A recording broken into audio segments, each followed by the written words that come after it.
Hello, this is Jeff Johnson, host of the Living Undeterred podcast. And once again, I have a stellar guest, Hilary Russo. And she was on my show, or she is on my show. I was on her show. I'm sorry, I'm thinking ahead too much. Attention deficit can be your best friend. It can be your worst enemy as well. But I'm really excited to have you on the show and navigate through a lot of the topics that we talked about when I was on your show. It sounds like turned out to be a good episode. And I kind of felt like we didn't have enough time to talk about all the things we wanted to talk about.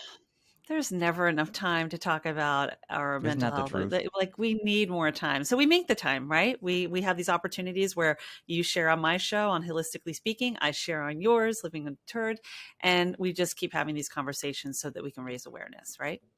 Holistically Speaking, how long have you been doing your show? Holistically Speaking just hit its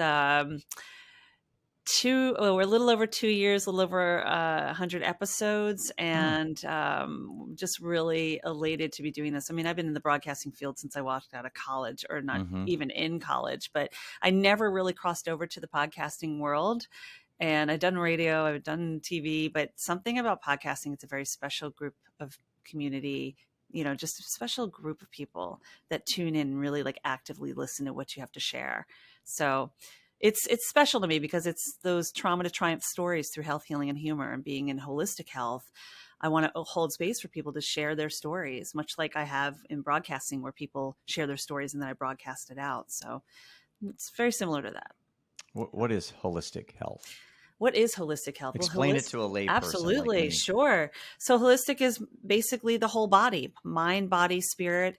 It's emotional, it's physical, it's mental, it's everything that makes up who you are. Because when you are treating one thing, you're not treating the whole body, right? So holistic means the body as a whole, which is the play on words, holistically speaking. But I'm a certified holistic health practitioner. I work in integrative nutrition. I'm also a certified havening techniques practitioner, which is a psychosensory approach, which uses touch and pleasant distraction to alter the landscape of the brain. So if we use this as our wheel, if this is our wheel and we're driving it, we can guide everything else in this body, this vehicle that we live in, so that we live well, live long, and live happy, and live undeterred. Yeah, I like that. Good segue. We hear a lot about neuroplasticity and kind of how the brain, continually can learn and kind of rewire itself, and what most of the brain by 25 is, supposedly with the prefrontal cortex and all that, with in regards to emotions and decision making is. But again, I think when you're older, the brain is always rewiring and relearning. And so I think there's hope for young people that haven't fully developed to get to them before they get into these bad habits and bad and negative thinking and things like that. And then there's also hope for us adults in learning to rewire and renegotiate maybe some of the emotions and feelings that we've kind of grew up with biased, things that we think we know, that as we start peeling back the layers, we find out there's more alternative options out there. And that's the exciting thing about the mental health frontier, the space right now that I'm really intrigued about. Definitely. And I'm with you on that one. I mean, someone who has worked in mental health as I have, the one thing I have learned and the one thing I love seeing is that we're giving the brain more attention. We're giving the possibilities of what the brain really can do, and the fact that we have the ability to alter our thoughts, moods, behaviors, and habits.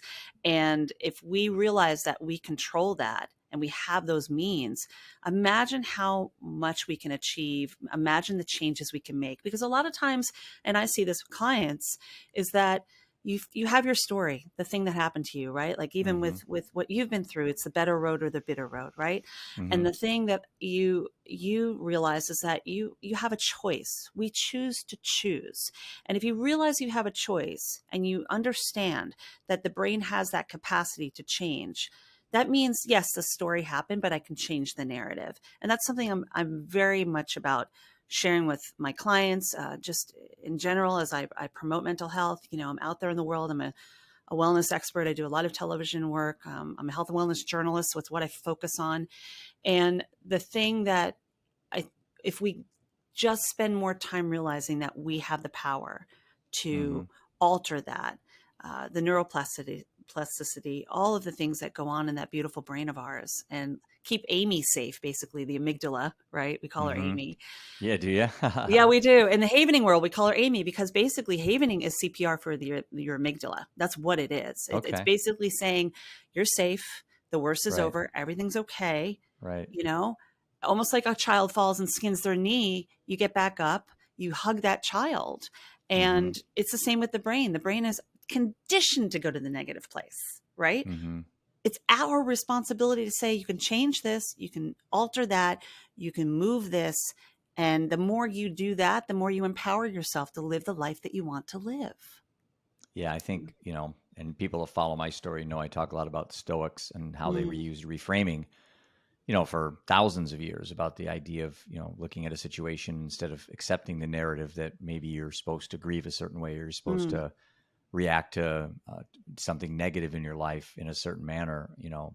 Reframing can really be a powerful tool as you go through life because it's pretty hard to stay the same. I mean, mm, that's a tough thing to do. You're either getting better or you're getting worse. And I think when you're, especially as you get older, and I'm talking like my dad's 90 right now. It's like, what do you say to an elderly person that can inspire them and keep them going? And it's tough. I mean, you got to look at every stage that we go through, and there's different ways you can look at things that happen in your life as either opportunities for you or they're things that happen to you and you're being mm. punished. Yeah, And I think far too many of us just kind of hang on those, that's it. linger in the past, and I think it's important that we don't tell people to like get over it Mm. and move on. I think it's more of adapting.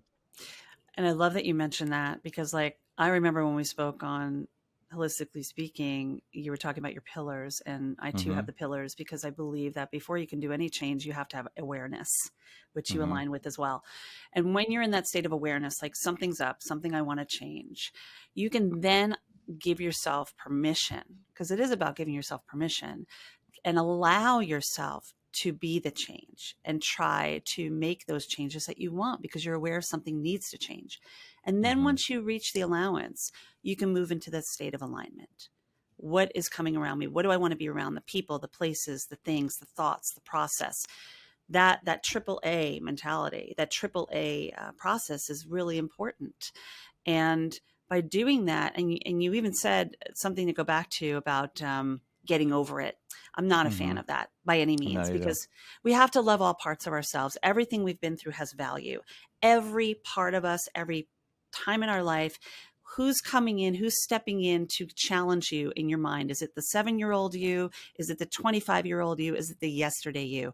But if we're constantly putting that person down, then we're not holding space for ourselves to say, that part of me is okay. And I'm more progressed. I've progressed forward to the point where I can hold space for that younger me to say, I've learned, and it's okay to feel that way. It's a question of how long do you want to stay there, right? Mm-hmm. So I call it hugging it out. Like we talk about this all the time. Like when you get upset at someone and somebody comes along and goes, oh, come on, you guys just hug it out. Meaning like maybe you don't Right. agree, Right. but you're in a place where you're like you're not getting over it, but you're like, all right, I get it. You have your thoughts, I have mine, but we need to hug it out with ourselves, right? We need to hold space for ourselves first before we can do anything. And for hugging it out, it means healing, understanding, and gratitude. It's an acronym within my program. Hmm. And when we do those three things, we create the space for change, which allows Mm-hmm. the awareness, allowing, and alignment. So there's a lot of different ways to go about it, but that works for me and my What are the clients. what are the biggest reasons why we get held back? I mean, what Oh, yeah, I yeah. mean, what keeps us? I mean, all this is great. People that listen to you or listen to me or read a motivational thing or whatever, they're Mhm. all excited, and then they, within a short amount of time, kind of go back to their old habits. I mean, what is it that holds us back to progressing with all this? Seems like there's just an abundance of knowledge and data Mm. out there to help us become better humans, but we're exponentially worse off than we were a decade ago, at least emotionally. What holds us back is fear and Fear of doubt. what? Fear of success, fear of failure, doubt in ourselves. I mean, it Yeah. really goes back to the inner bully. And I see this every day that you could be a rock star in your business. You can be killing it at, in your relationship, but something in there is like that inner bully that just is, we Mm-hmm. talk about imposter syndrome all the time. It's become like two Mm-hmm. buzzwords, right? But it does live in us because we doubt something happened to us at some point, possibly in our lives, that embarrassed us or made us feel like we were less than, or it challenged us in a way where the outcome wasn't what we thought it was going to be. And that's the inner bully. That's the inner child that can step up. So those are the things that kind of hold us back, you know? But it could Mm-hmm. also be the fear of success, having too much. Suddenly people don't want to be around me because I'm not in their alignment anymore. Well, guess what? That's okay too, because you've Hmm. moved to a different place where you have more things to achieve. And you can touch, move, and inspire people in different ways. So Well, the be the gift. tools you're using. Sorry, go ahead. No, I Didn't was mean going to to say, interrupt be you. the There's a little gift that delay you, here. that's okay. Be the gift that you're meant to be, Mm-hmm. Yeah. Seems like the tools we use change as well. So Mm, you can use a certain set of tools when you're younger. Like, for example, to get a 10-year-old to meditate is probably impossible. It's difficult to do. For an adult, it's easier. I think we understand, we see the benefits of it. But for a child, the one challenge we have with dealing with kids isn't social media directly. It's not all the things out. It's their attention spans. And mm, so if you have a kid meditate, what you're fighting against is their inability to actually do nothing and just be aware. And it's in my book I write about, if I took a kid and put him in the corner and said, you're not punishment. I want you to just look at the wall and just mm. think, and not even think, just see what happens. Just watch the wall for 5 minutes and be aware of your thoughts, not think. How many kids can do that today? They can't go 5 seconds without having something think for them, because I think the Mm. fear for attention for kids is their inability to trust themselves that they could actually do nothing. It's So terrifying. it is, and I think adults deal with that too. And I'm Oh a yeah, college yep. I'm a college professor also, and I deal with this a lot with my kids. It's like you have to. We live in this world now where everything is click, swipe, move. Nobody has an attention span. Tons of social media where it's like the attention span Mm-hmm. now is like we have less of an attention span. This is scientific, than a goldfish. It's like 9 seconds compared to the 12 seconds or something like that. I shared that in Hmm. one of my And they workshops. But probably are happier in their lives than we are too. our attention span has lost seconds in the last 10 years, and we are now less of attention span than an actual goldfish. And this, I think, goes from like we're overstimulated. But to go Hmm. back to the idea of the child, because my work with kids, I mean, one of the things we are teaching them and putting in schools and is the social emotional learning tools. Now, you and I, when we were kids, when we got in trouble, you were sent to detention. Go to your room, think about what you did. Did we ever do that? We were No, doodling on our paper. no. We were Mm-hmm. ticked off. We were mad Right, that we got caught, right. whatever it was. But what I've noticed and what's really changing the trajectory of things, and I love seeing this, is that with the tools that we're using, and we being like my group within the Havening community, you're putting the brain in what they call a delta wave state when you do this Havening touch, but you're also aligning that with a pleasant distraction. So if you tell a child, instead of like go think what you did, tell them, you know what, I get it, things are a little wonky right now, right? So what I want you to do is just sit in the moment and do the Havening touch and think of something that brings you joy. Maybe it's that last baseball game you played. Maybe you love Disney Broadway. Sing a song to yourself. You give them a pleasant distraction and you align it with the Havening touch, which is a psychosensory approach that's based on neuroscience. I studied with the founding Mm-hmm. doctors. They change the landscape of the brain, and you basically are separating the upset from the actual thing that you're separating the upset, and it's permanent. And you can do that with any everyday upsets, sleep issues, PTS, anxiety, stress. I mean, I use it with my kids with test taking in college. Is this something you have to do repeatedly over time to actually see it be a No, it's normal reaction? it can happen in as little as one time. I mean, I do it Hmm. tons of times a day, and these are those SELs, those social emotional learning tools that we should be handing, no pun intended, to children just as much as we do to adults, Yeah, to I give them the couldn't agree more. self-regulation. Yep. Imagine how things could be different in a number of these situations that have occurred in schools. And we Right. want to get, to the private moments, just like your son, where it Mm-hmm. could have maybe been that one moment where it allows a sense of calm, the oxytocin, serotonin, dopamine, and the gamma Mm-hmm. to be released in the brain, those happy hormones, to bring about a sense of calm for at least a moment that could change the trajectory of the outcome. That's what I'm And the talking challenge about. is once they're down that road of substance abuse, then the brain is rewiring itself on the dependency of the abuse, whatever they're abusing. So, Yeah. the withdrawals from alcohol, the withdrawals from drug use are so powerful Mm. that once you're down those roads, then when you're in the rehab mindset versus the prehab mindset, when you're putting out the fire versus not letting the fire start in the first place, Mm.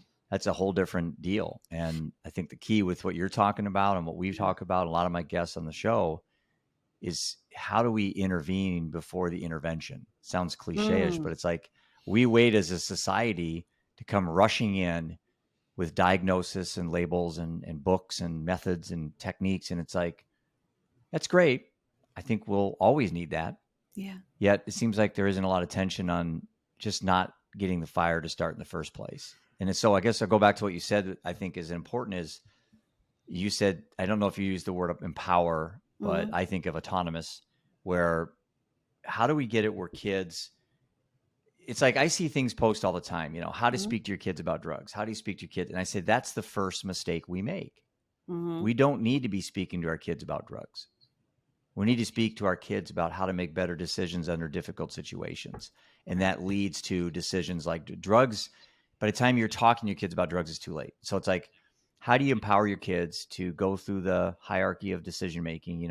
Here I am, I have to breathe, I have to make a decision, go through that real quick checklist when you're confronted with these tough decisions, and that you can actually make what we all think as adults is the right decision, not using these substances and not skipping school and all these things that kids start going down those roads. It's like, I struggle with that. That's where I really am really intrigued, where I think, for me, where I want to spend a lot of my time building what we're building at Living Undeterred, is to be able to find that, I don't know, that aspect of that child's life where we can intervene, and not lecture them, not talk condescending, but That's show it. them, hey, you know what? You Mm. have more control over your situation than you think you do. Mm. You have more confidence inside of you than you think you do.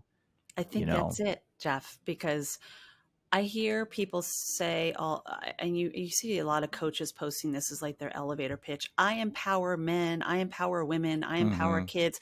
No, you don't. I No, heal you this, don't. I heal that. I'm like, no, you Right. don't. The only people you Right. empower, or the only person, is you. The only person you Right. heal is you. You can be a cat, you Right. can be a guide, you can be that Yeah. person that says, I have the tools that can help you and support you. Stop Mm-hmm. taking the power away from the person you're trying to help. Stop giving them the pain point and pointing it out and then saying, I'm here to save you. Don't do that. I don't believe Yeah, in it's like the coaches old that do snake that. oil salesman, Yeah, don't back do in the that. day. It's like they create the problem, they tell you why they're the answer, and then they sell you the widget that's going to fix the Right. problem. And for Yeah. me, I mean, when people say that, I hate when people call me healer. I'm like, don't call me healer. Yes, I am a healer. I heal me. Okay. And Okay. and if I need additional support, I have functional medicine, integrative medicine, holistic medicine doctors that support me, right? They support me. They Mm-hmm. don't heal me. My body heals itself. And there's medicines out there if I need to go to that place, but I'm not a big pharma person, obviously. But Yeah, I'm not either. the same goes with the mental health. I'm a mental health practitioner of holistic well-being. I'm a havening practitioner, work in hypnotherapy as well. I'm not going to, don't come to me and ask me to heal you. Don't ask me to empower you. Let me, if you teach a man to fish kind of thing, right? Let me Mm-hmm. show you how to use these tools. And then you tell me how you feel. And if you need extra guidance and you're struggling with it, I'm here. I'm like the person at the hardware store. You come in, you ask me that you got to put up a shelf and you don't know how to do that. Well, I'm going to show you what tools will help you. Oh, you need someone to hold the level and hold the other end so we can level it. I got you. but Mm-hmm. you're not doing it yourself. And I'm not doing it for you. Right. Don't hire people to do what you can do yourself. Right. Bring people in that can Right. support you. And I think that's really an important distinction with children, because the Mm-hmm. sooner we let them know that the empowerment exists within, and as soon as we let them know that they've got it within them, the empowerment is like radiating, amplifying, building as they go. So when they're in that Mm-hmm. position where they are making a choice that might not be so positive for their well-being, they already have it in them, like they're going to be thinking about it. And Yeah. I think that's it, you know, part of it at least. Yeah. So, I think it's unfortunate that we're so desperate right now to get these numbers mm, going in the right direction that we have to start entertaining uh, pretty much any option on the table. I mean, I yeah. don't think we're at a point in society to say, this option over here, we're not going to entertain it because, well, whatever reason. And that would be fine in and of itself if the numbers weren't getting worse. And so you Mm, have, suicides, overdose, alcohol, 800 a day in the United States alone are dying. And when Seth died in 2016, it was 46,000 overdoses. It was 108,000 last year. mm, So the thing that I just get really confused, frustrated, perplexed is this inverse relationship, it seems like, between knowledge and results. mm, It's like you just assume that opioid prescriptions would be cut in half over a decade, which they were, mm, Oxycontin and those opioid painkillers, that the deaths would stop. Well, they didn't. They mm, doubled. So it's like, and that's the naive nature, I think, of our society, is that we just think that you do X and Y will happen. So mm, I, as a mental health advocate, a new mental health advocate, just 5 years into this whole thing, I could really have, care less about mental health 5 years ago. I'm just really in learning mode. It's like I'm open.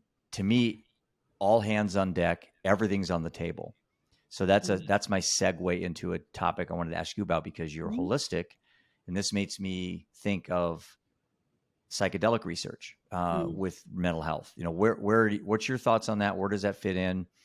Full disclosure, I've never done a drug, never smoked pot, never did a drug, drank everything I could get my hands on since high school. Mhm. Don't drink anymore, but I'm open minded that there's a Mhm. lot of research out there that actually was out there in the 70s, and the war on drugs just buried all this really legitimate research on psychedelics. And now you see a kind of a renaissance or a resurgence of very well respected, thought thinkers, the leaders of, thinkers out there that I follow. Yeah. They're entertaining this, and I'm like, Yeah, oh, that's interesting. I'd say, again, we wouldn't have to go down these roads if we weren't having these problems. I agree. And I'm not as well versed on the psilocybins out there, the mushrooms, even the cannabis. I mean, I'm open to learning, and I'm very open to what these natural Yeah, plant-based. the plant based, the Right. plant Like based. we're trying to Yep. live in a plant-based society anyway, just with the foods that we Right. take in, right? Right. So this is just level up in a way. And I think in the right kind of support and container, because it really is a Yeah. container of protection and Yep. guide. You don't want to go into this like, I'm just going to buy some on the street and do it myself. Oh gosh, Yeah. please Your do setting not. is very important in Right. what I see. Yeah. Your environment is very important. The knowledge that we have to be our own healthcare advocate. I don't care who you are and how old Amen. you are. I You like have that. to Yeah. be your own healthcare Yep. advocate. I tell that to my clients all the time. I say it myself. Yeah. If you are not aware of what's going on in your own body and you're just leaving it up to doctors and Well, therapists yeah. and no, don't. They It, might have more if knowledge, but you know, if your plans for the government or corporate America to come into your body and help you, how's that gone so far? yeah, I I agree. mean, And it's been a disaster. it has been. And I mean, this even goes back to the simplicity of nutrition. Like, I'm an integrative Uh, nutrition health coach. Right. Do you know how much nutrition schooling medical doctors actually get in their medical school? Like Mm-hmm. a class. So it's just, that's as simple as just that Mm-hmm. as a example. They don't have to take nutrition classes. More colleges and universities are actually implementing, but Right. like your nutrition matters just as much as if you're going to look into other possibilities like the psilocybins out there, like the different kinds of mushrooms, the cannabis. Even we're studying. I work with so many doctors now that actually are going the cannabis route, Hmm. and this isn't like Woodstock, right? This isn't like we're just throwing Right. drugs out there and everyone's on a Timothy Right. Leary trip, right? This Yeah. is like Right. specifically using these the earth heals. Yeah. Hippocrates said it, let thy Yeah. food be thy medicine, medicine thy food. The earth heals, and if we have knowledge in our health and we are our own healthcare advocates and we trust the people that are sharing information with us, Mm-hmm. that's when you create a safe container of support. And that goes with the kids as well, because Mm-hmm. we're seeing a lot of vaping too, which I think is Oh, just like, I it's can't huge, even, Jeff, I but can't. I mean, you're so right. And again, I was on a conference call last night, Zoom meeting with a board I'm on with Rotary, and talking about, just the acceptance with alcohol, just so haphazardly in our country. Mm-hmm. Yet we're so hyper focused on marijuana and fentanyl and all these things that we just want to eradicate or take off the planet. But we can sit at night and watch a football game with our kids and drink as many beers as we want, and that's socially acceptable, Right. in the confines of our own house. And it's like, last time I checked, alcohol isn't an earth. It's manufactured from Mm-hmm. elements of the earth, but it's technically like pharmaceutically made, Mm-hmm. and it's like, and it causes more destruction than marijuana ever will and ever has and ever could on the human body alone. Yeah. Alcohol does. Except if Yet, you're, again, that's what we battle with these stigmas is yeah. kids see, okay, alcohol's okay, but marijuana isn't. They're I don't understand it. Why do adults just say it's okay to do this and not okay to do that? And it's like, I think that creates initial confusion with kids when they get in their teenage years. Is you see, and I was very hypocritical with Seth because my wife and I would drink. We were alcoholics the whole time Seth was going through his addiction issues, and I on one hand would sit there and drink as much as I wanted to, and then I would tell him not to.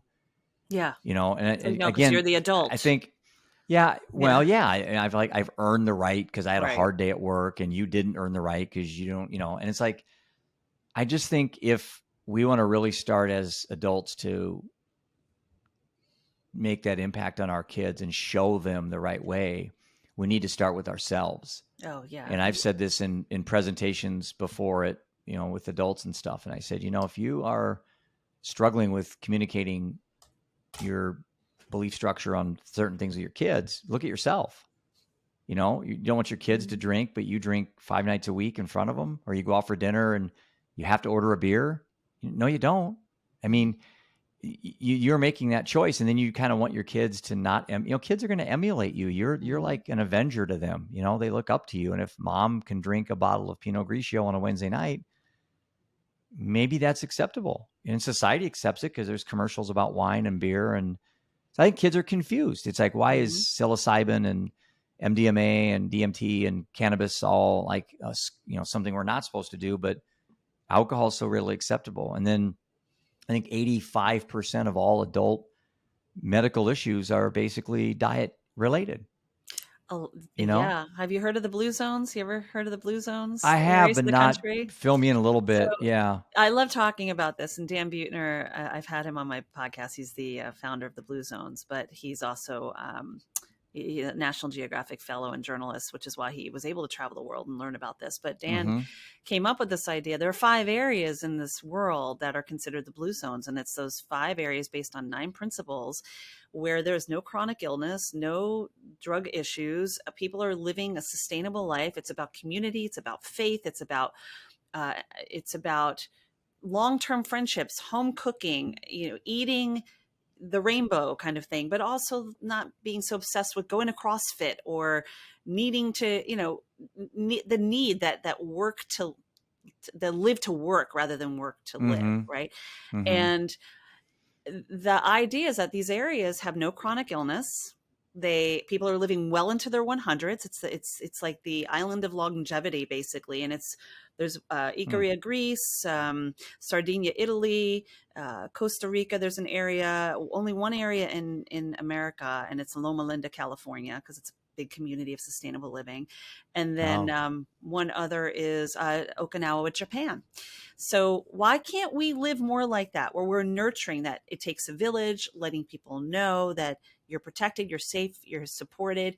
We're so guided by the commercials, like you said, the beer commercials, the wine commercials, it used to be the Mm-hmm. cigarette commercials. I mean, we're changing in a better way where, you know, you're not seeing like 3 cigarettes are great for my pregnancy. Remember those old Yeah. ads back in the day? Like, we're Oh doing yeah. better, but it's really about the community and it takes a village. And I think you need to be an example and lead by example. It doesn't mean I don't want my kids to drink, so I will never drink. Like, enjoy a drink if you want it, but don't do it to celebrate. Have it because you enjoy Mm. it.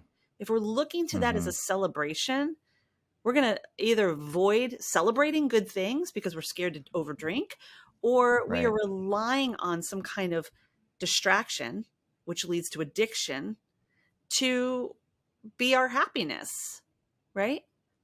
No, No, no, absolutely. no bueno on that Yeah. one. Yeah. I just it's unfortunate with everything we have today that we have so many people unhappy with their lives, you know, Yeah. and it goes back to expectations, you know, like the living undeterred mindset I talked Hmm. about when I was on your show. It's like the expectations are out of whack. You're supposed to obtain a certain amount of wealth at a certain age. You're supposed to have a certain amount of credibility in, you know, in the society that, you know, respect and designations and honors. Hmm. And then you get to like 55 or 56 and you're like, I don't have any of that.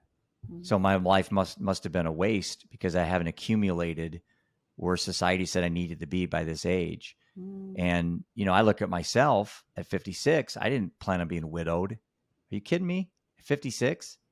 I didn't plan on having 2 of my 3 boys here, you know?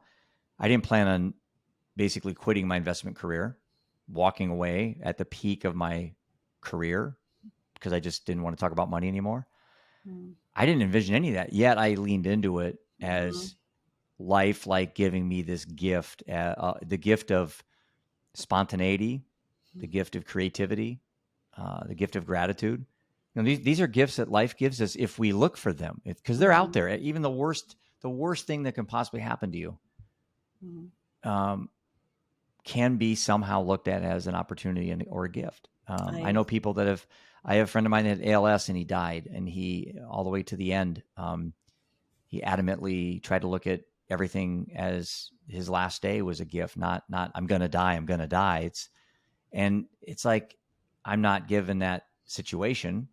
Thankfully, I've not been told I'm going to die anytime soon. But if I often think about that, you know, yeah. after what I've been through, you know, it's like, what if the next thing happened in my life where I went to the doctor for a routine checkup and they said you got pancreatic cancer, pancreatic pancreatic cancer, Jeff, or um, your kidneys are failing or something. It's like, you know, that's kind of a neat way to have negative visualization is what the Stoics called it, where you just visualize something like impermanence, and it's supposed to bring you a little bit more oneness with yourself and a little bit more Mhm. in the moment type mindset. And so I don't know where I got off on that, but it's like I think sometimes we need to really look at where we are in our lives and what our pursuits are, and are we really happy, and why not? You know. And I think it's also not waiting until we're in our midlife or later to Mm-hmm.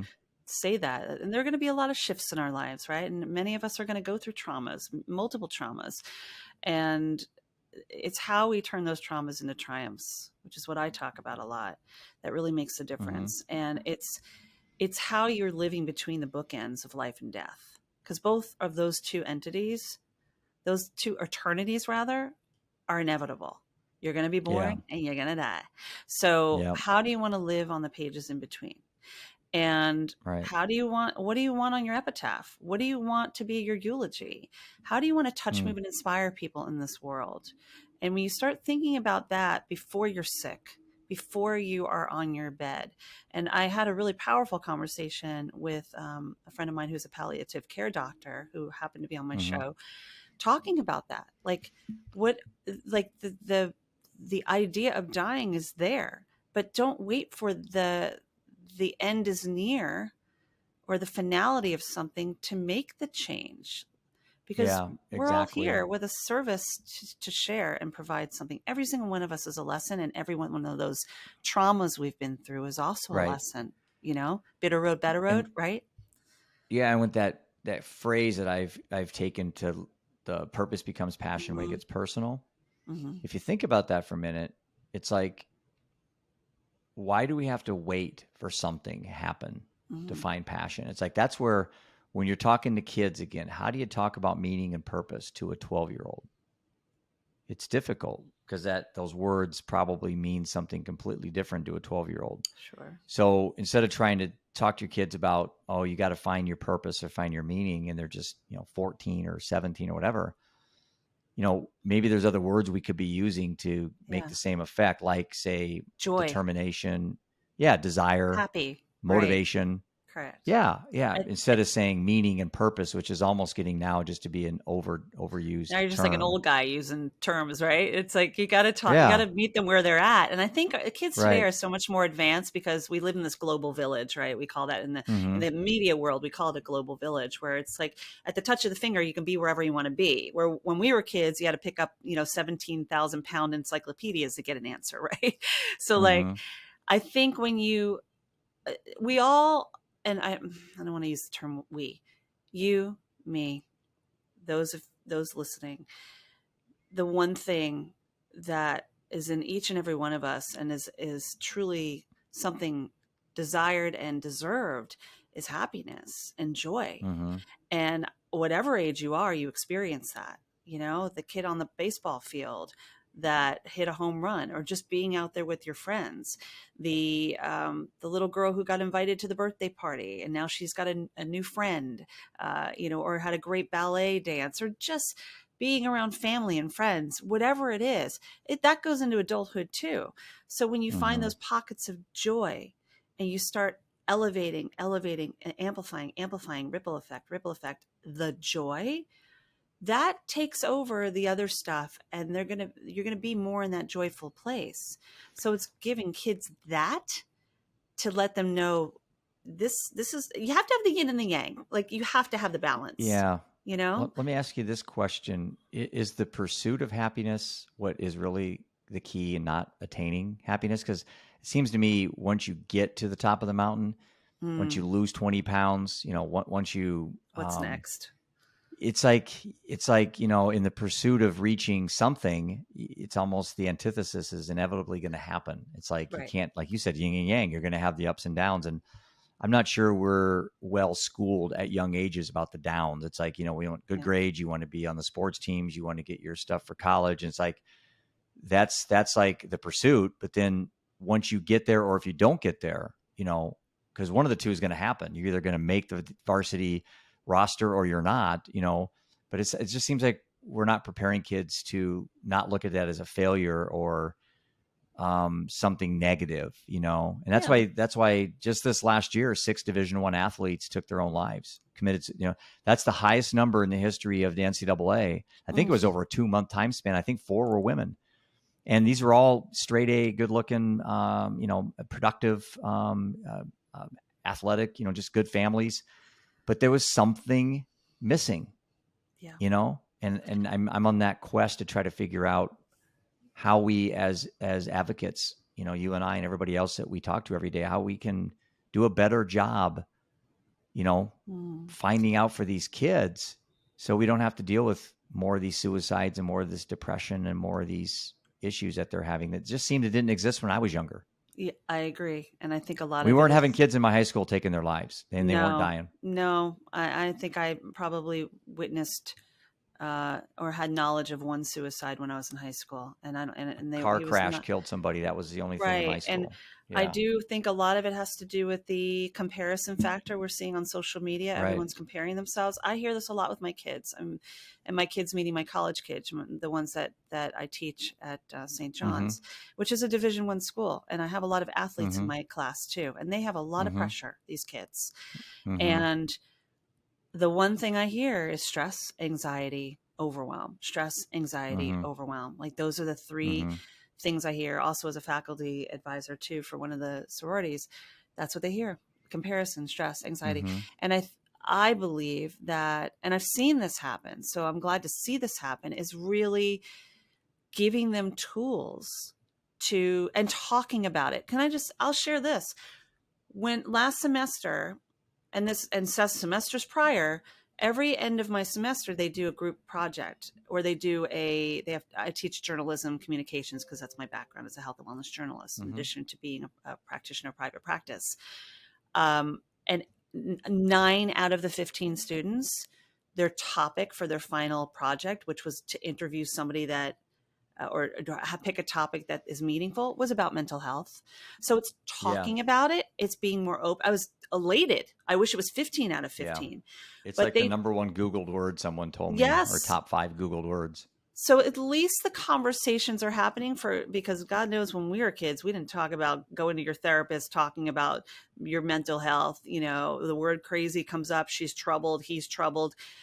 Now we're starting to talk about it. And I think more conversations need to happen in a safe Mm-hmm. container, a safe place.